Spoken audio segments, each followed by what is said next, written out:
Hi, I'm Patricia Allingham Carlson, and this is my video of how I painted Blush Rose. I was casting about for some new techniques, some new approaches, and I like to experiment. So I thought, what if I approach the painting as a blur and let the colors form themselves where they naturally might fall in a wet on wet approach, then tighten up. I thought maybe this would allow me to keep from getting too tight and controlled in conveying a pink rose. I'm a gardener, so I grew this pink rose and took many pictures of it. So I have some great references to work from. Well, I hope you enjoy it. I hope you'll give it a thumbs up. Now let's paint. I began by finding my lightest drawing pencil so I could draw very lightly and then hopefully erase most of the drawing, because in case I didn't want to use it. You can use pencil drawings very well in conjunction with watercolor, but it's always nice to have a choice to erase or not. I drew a quick, basic sketch of the interior of a close-up of a pink rose.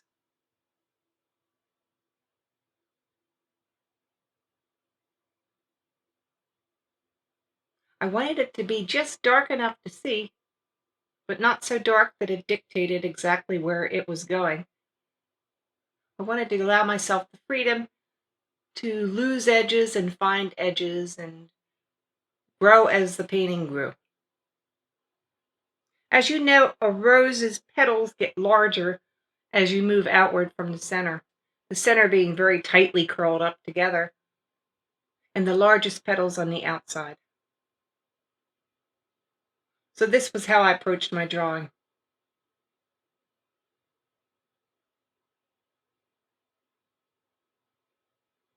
Next, I pulled out some different colors to see just what I wanted to use. Now, I experimented with permanent rose, rose madder, alizarin crimson, a little bit of quin purple or violet. And when I had the colors that I thought I should use, which were a mixture of alizarin crimson and rose madder, I began to work into the painting. I wet down the entire paper with my spray bottle and began with some cadmium yellow.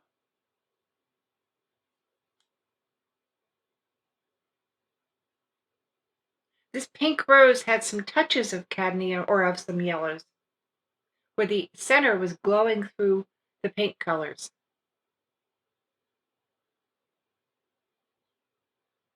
I began to loosely follow my drawing with my mix of rose madder and alizarin crimson.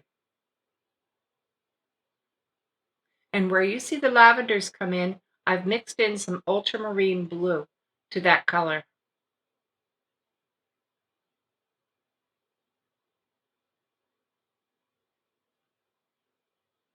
Because it is wet on wet, the colors are running together a bit and going into places that I'm not entirely controlling.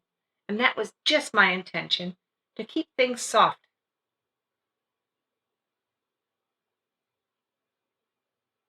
And here's how it looked after the first painting session.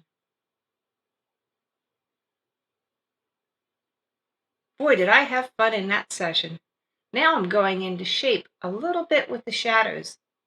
And here I've mixed in some purple lake to my basic mixture.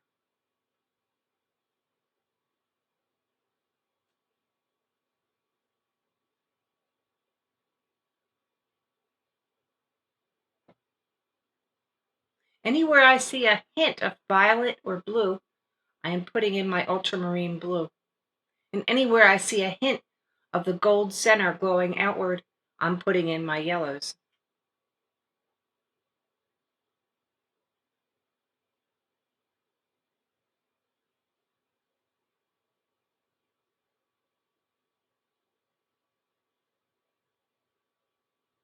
My paper is still pretty wet.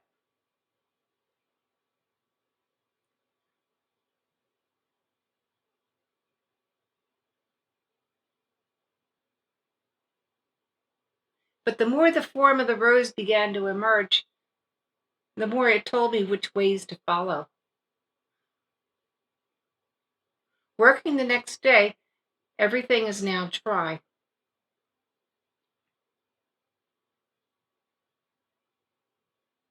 And what I'm doing here is lifting some colors with a damp brush where I wanted to show some petal forms.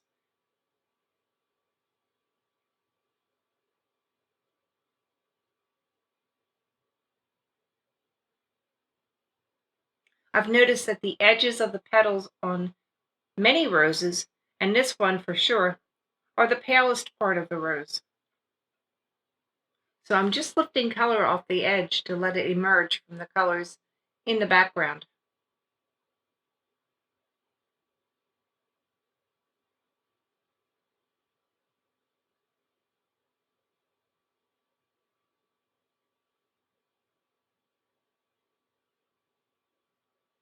The interior of the rose and some of the right side have been formed, and now I'm moving on to the left side to work on the petals that I see that reach out from the left.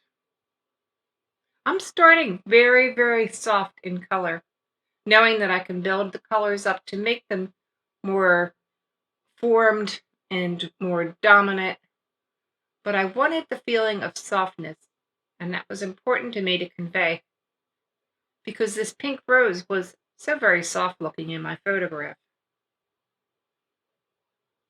So I'm using very pale colors, except for the center.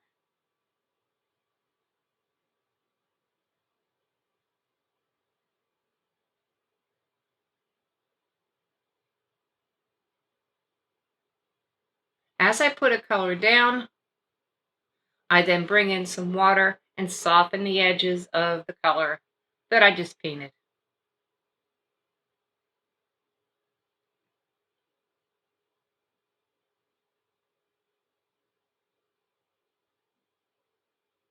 And that's pretty much what I did for this entire painting.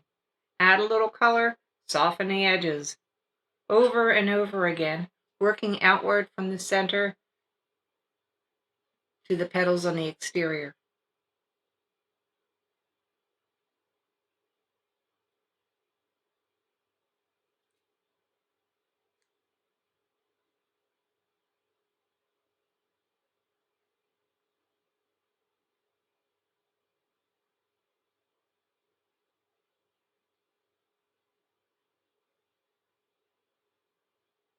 I tried hard to find each deep shadow in this rose, just so I would have some points of contrast. There weren't that many, but each one that I found I made sure to glaze several layers of darkness into.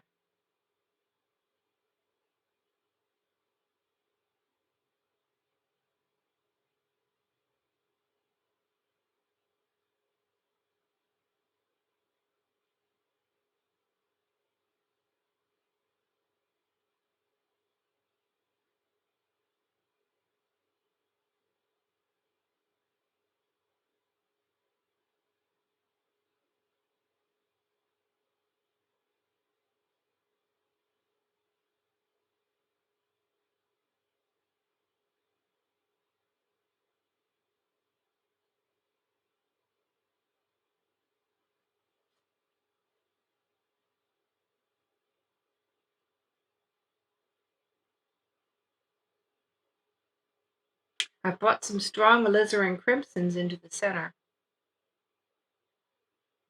and now I'm working to soften them so that they will look very blended and bright but not hard edged. I'll be doing a lot more softening all throughout this painting.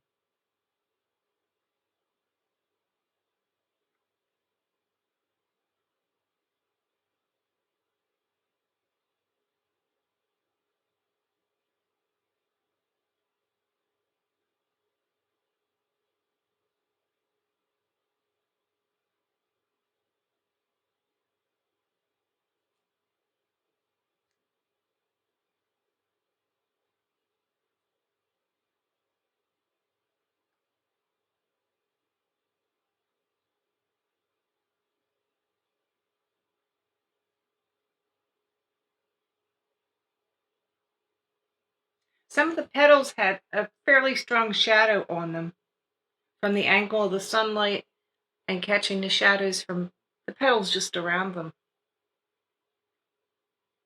For most of the shadows, I mixed in some more of my ultramarine blue.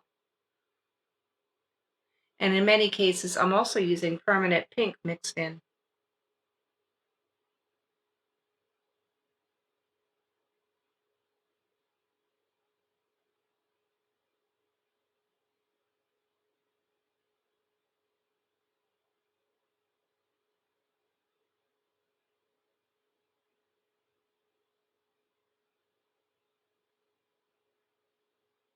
So you're seeing me painting and moving outward petal by petal by petal.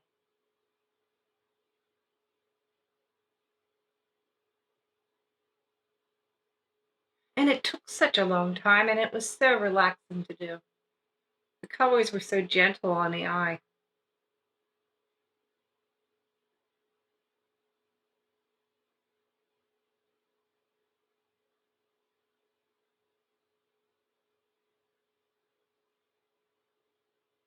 So this was really a very enjoyable painting all throughout the work. And I learned so much about painting a very soft flower while I was doing this painting.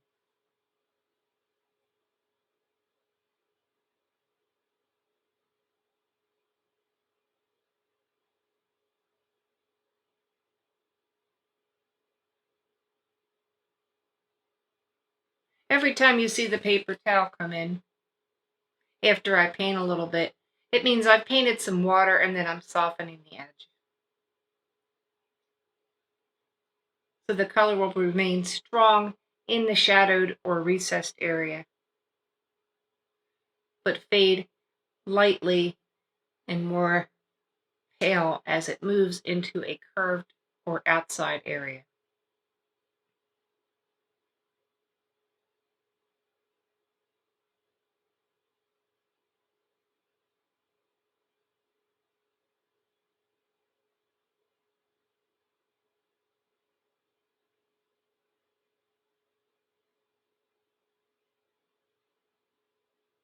Most every stroke and area that I've painted will be painted and layered and glazed at least 3 times to complete this painting.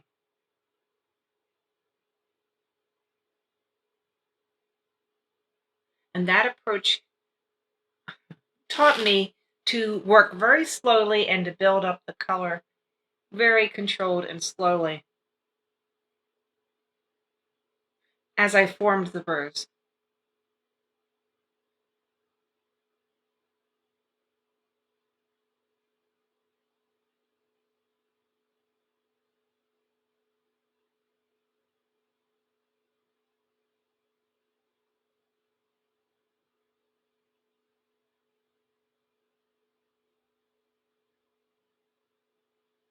The petals that fold outward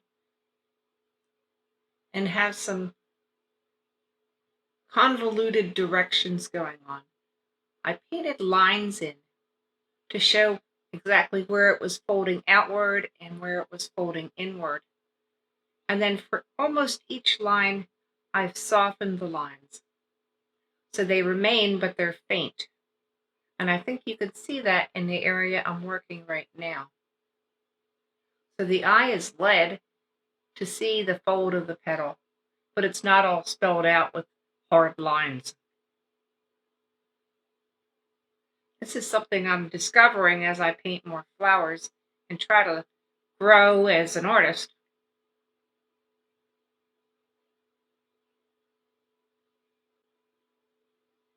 Some of these outer petals are so sunlit that they are just about white.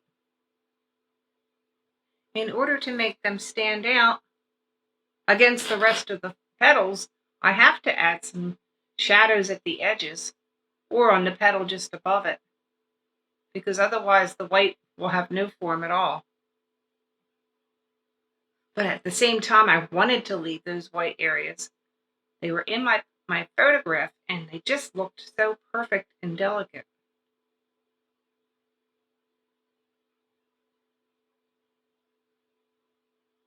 I've barely formed the petals on the left side. Just about this point, I started to really like how the painting was looking. And I wondered if it maybe was best left half done like this. I put it aside for a couple days and looked at it again, and I asked the opinion of some friends, and they said, you really do need to define the left side more. So, reluctantly, I did move back to the left side and pull the petals out a little more definitively. What do you think? Could a painting be left this understated at this point?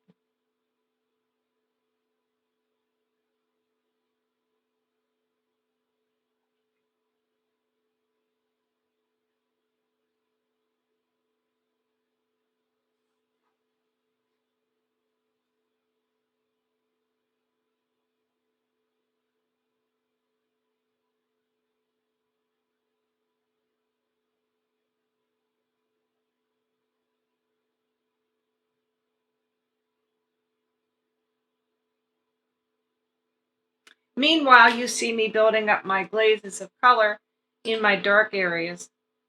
Yet again, because they needed to carry their impact of accent colors. And they just kept getting very pale because I was using so much water to blend.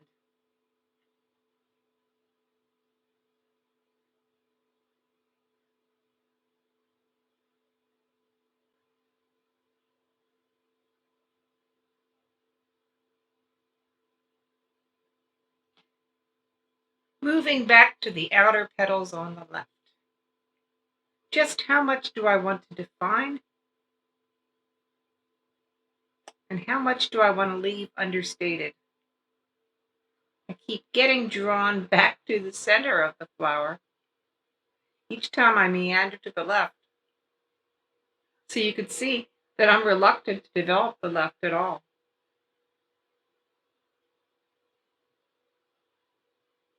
And instead tend to be adding more glazes of color toward the center of the flower.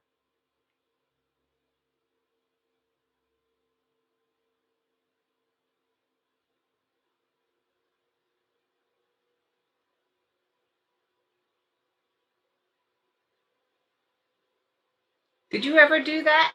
Just keep getting your attention diverted like that? Well, I certainly am here.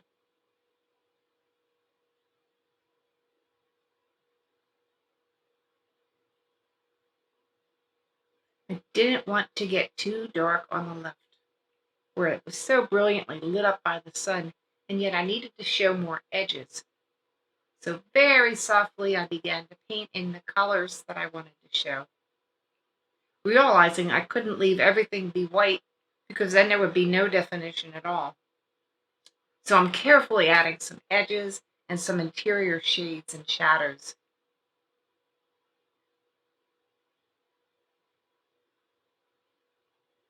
And slowly the petals are getting more defined. As I found my stride, I got a little bit more confident as to what to define, what to keep soft, and how much to add. So I hope I did all right, but all you can do is your best.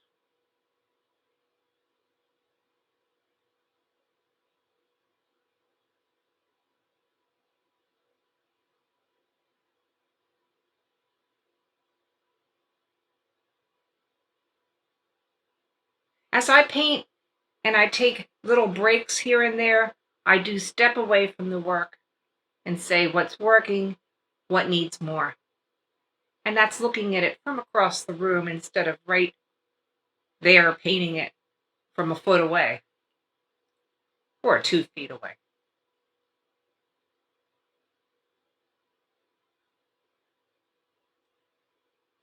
So I'm finding an edge that looks like it fits to be a little bit more defined and darker in color with shadows, which draws the eye over to the left. and begins to include it and incorporate the left side into the rest of the painting a little bit more accurately and a little bit more thoroughly.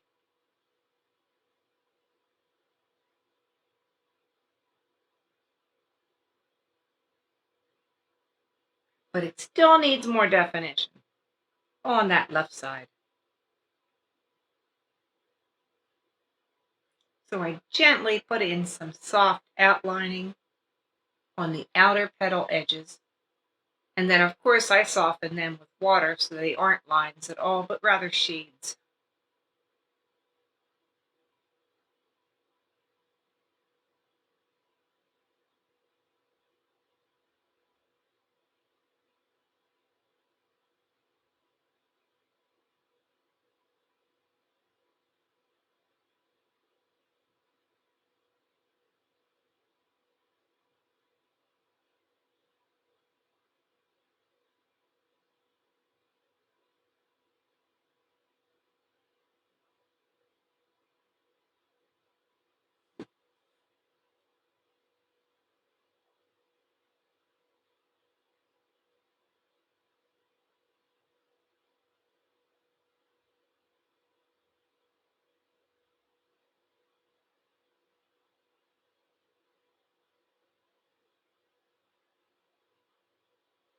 At this outer edge, too, the paint had run because I was working wet on wet.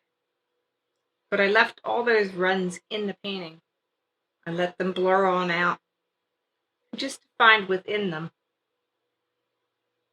But I let those blurs and runs move into the white around the edge because it kept it feeling a little loose, and I like that.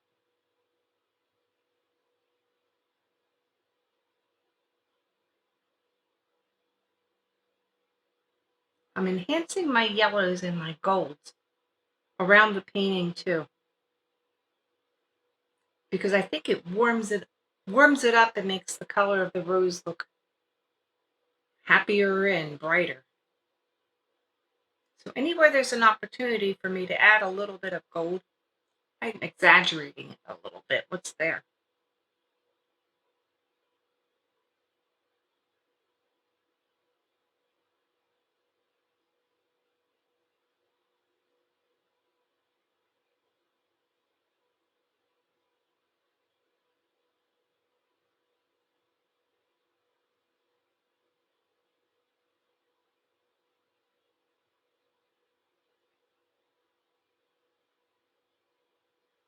I'm also coming in with some more permanent pink to pink the rose up a little bit where some of the colors have faded after drying.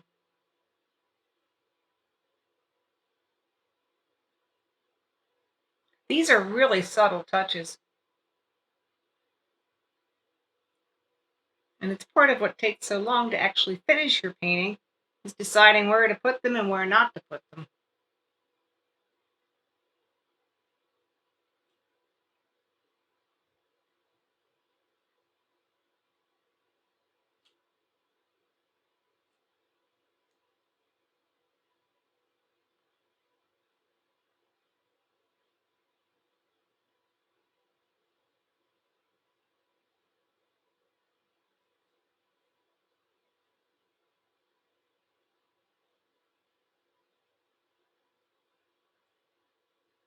A little more work on the outer edge of the left side.